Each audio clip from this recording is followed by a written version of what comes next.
Bienvenidos a nuestro podcast de Estudios Regionales de América. Durante este semestre hemos emprendido un viaje profundo a través de la historia, la política y la economía de nuestro continente. El objetivo de este episodio es reflexionar sobre el proceso de aprendizaje que culminó en nuestra actividad integradora. Para ello, analizaremos las 4 evidencias principales que realizamos, explorando los temas centrales y sobre todo cómo esas actividades contribuyeron a mi propia comprensión de la región. Cada fase nos proporcionó una pieza esencial, desde la magnitud de las civilizaciones antiguas hasta los complejos desafíos del neoliberalismo y la democracia actual. Revisar estas evidencias me permitió no solo acumular conocimientos, sino estructurar un análisis crítico sobre la subordinación y la autonomía de América Latina. Comenzando con la primera fase y sus revelaciones históricas, tenemos las raíces de América.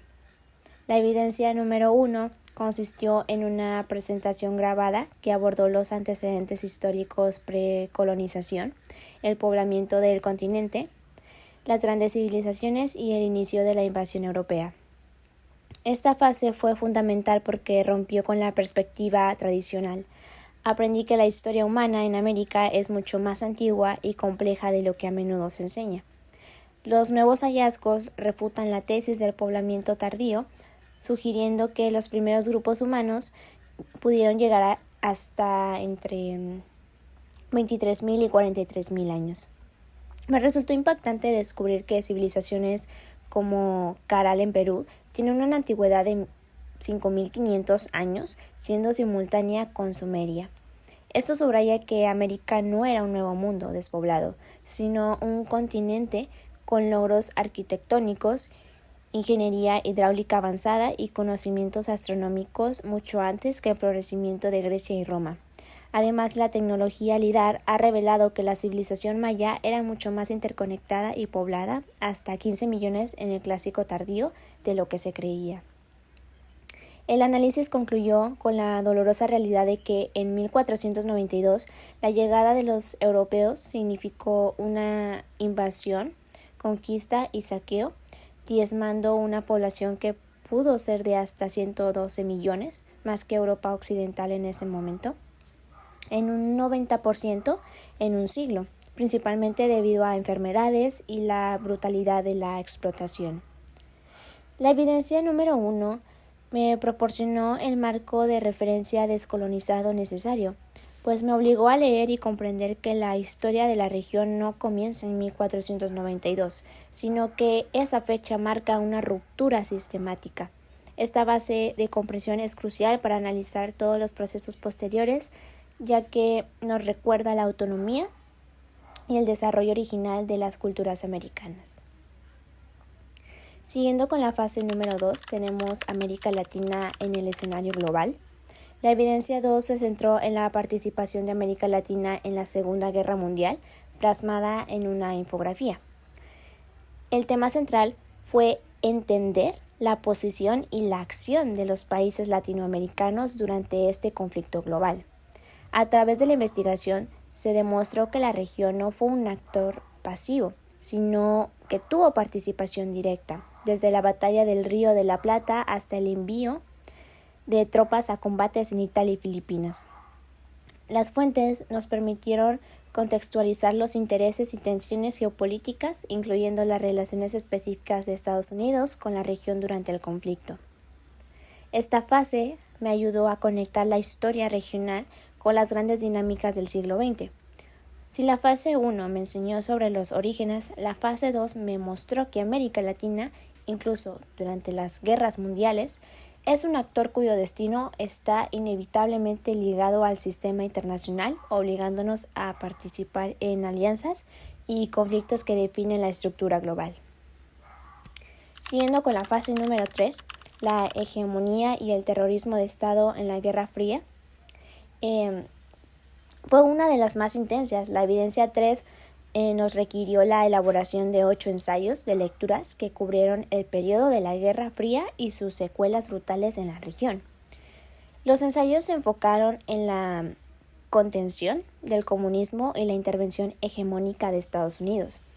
analicé cómo el triunfo de la Revolución cubana, que es de 1956 a 1976, se percibió como un seísmo en el continente, lo que llevó a su expulsión de la OEA en 1962. Esta acción reflejó que la OEA funcionaba como un instrumento de la política anticomunista de la potencia dominante. El momento de mayor riesgo fue la crisis de los misiles de 1962, donde la humanidad estuvo al borde de una guerra nuclear y cuya resolución, retiro de misiles de Cuba y Turquía, demostró la lógica de la disuasión. Un eje central de esta fase fue la militarización y los golpes de Estado que se extendieron por el Cono Sur a partir de 1964. Entendí que estos golpes no fueron fenómenos aislados, sino parte de una estrategia integrada bajo la doctrina de seguridad nacional. El análisis más revelador fue sobre la Operación Cóndor, que fue establecida en 1975, la cual es una estructura del terrorismo de Estado transnacional coordinada para erradicar la cultura de izquierda y a los sujetos portadores de la misma. Esta violencia genocida fue el mecanismo necesario para destrabar la lógica de acumulación de capital e implementar el modelo neoliberal. El caso chileno de 1973 es el ejemplo más claro de cómo la atrocidad fue el medio para imponer un modelo económico. Esta fase número 3 me permitió lo que es desarrollar un análisis profundo y con comprensión sobre la interconexión entre la política, la ideología y también la economía. Me demostró que para la potencia del norte la estabilidad estratégica prevaleció sobre los valores democráticos que decían defender. Me enseñó que el terrorismo de Estado fue en gran medida la fase violenta de la transición al neoliberalismo. Siguiendo con la fase número 4 y última, tenemos los desafíos contemporáneos y la fragilidad institucional. En la evidencia número 4, consistió en un análisis escrito de lecturas enfocándose en los procesos económicos y políticos que definen la región actualmente. Esta fase integró la herencia de las dictaduras con el modelo económico dominante. Analizamos el neoliberalismo y el consenso de Washington, entendidos como una ideología que prioriza la apertura total del mercado y el adelgazamiento del sistema estatal. Mi reflexión fue que la aplicación del consenso de Washington no condujo al desarrollo esperado, sino que exacerbó los problemas clásicos del subdesarrollo y la desigualdad de ingresos. El Estado se reorientó, pasando de ser un garante del bienestar a ser un vocero y soporte material de la globalización. También examinamos los tratados comerciales. El análisis del Telecanal-Temec reveló que estos acuerdos actúan como mecanismos jurídicos para el capital transnacional, siendo una constitución global de los derechos del capital que limita la capacidad del Estado mexicano para implementar políticas soberanas. Me preocupó particularmente el capítulo 28 sobre buenas prácticas regulatorias, que es un instrumento de injerencia externa que se inmiscuye en el proceso regulatorio interno. Finalmente, me centré en los desafíos políticos contemporáneos. Los principales riesgos para 2025 son la inseguridad y el crimen organizado, la corrupción estructural y la democracia sin delivery, que viene siendo la incapacidad de los gobiernos para entregar resultados. Esta fragilidad facilita el ascenso de líderes papa que son personalistas, antipolíticos, populistas y autoritarios. La evolución de Venezuela y Nicaragua mostró cómo el populismo inicial puede derivar en un autoritarismo legalizado mediante la manipulación de leyes e instituciones para concentrar el poder. La evidencia número 4 fue la culminación del semestre, ya que me permitió aplicar el entendimiento histórico y estructural a la realidad actual.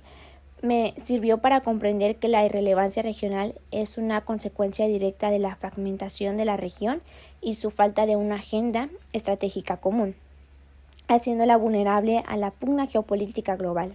Además, me ayudó a identificar la necesidad de que el Estado no renuncie a sus objetivos inmutables de justicia social, desarrollo y seguridad. Al revisar estas 4 evidencias, desde el poblamiento ancestral hasta el autoritarismo legalizado, puedo ver claramente la continuidad temática de la unidad de aprendizaje. El estudio de América Latina siempre debe abordar las tensiones entre la autonomía interna y la influencia externa, ya sea colonial, ideológica o económica. El proceso de aprendizaje fue coherente y cronológico, iniciándome en la historia profunda para luego abordar las dinámicas del poder en el siglo XX, que viene siendo la Guerra Fría y las dictaduras, y finalmente enfrentar los modelos económicos que rigen la política actual. La lectura exhaustiva de contenidos y la elaboración de productos como los ensayos y el análisis escrito me forzaron a ir más allá del resumen para generar un análisis claro y una comprensión de los temas. En esencia, realizar estas evidencias me sirvió como una caja de herramientas analítica, ya que aprendí que la violencia no es un accidente, sino a menudo un mecanismo funcional para imponer un patrón de acumulación de capital, lo cual fue lo que vimos en la evidencia 3, y que la soberanía nacional es constantemente limitada por instrumentos legales como los tratados de libre comercio, lo cual lo vimos en la última evidencia, que es la evidencia 4. Si el estudio de América Latina fuera un río, la evidencia número 1 nos mostró sus antiguos y profundos orígenes. La evidencia 2 y 3 nos revelaron los grandes remolinos y las presas hegemónicas que intentaron controlar su caudal durante el siglo pasado, mientras que la evidencia 4 nos enseñó sobre los actuales diques y canales regulatorios, que vienen siendo el neoliberalismo y el TLC, que dirigen sus aguas a menudo en beneficio de intereses ajenos, planteando el desafío constante de recuperar la fuerza de su flujo original.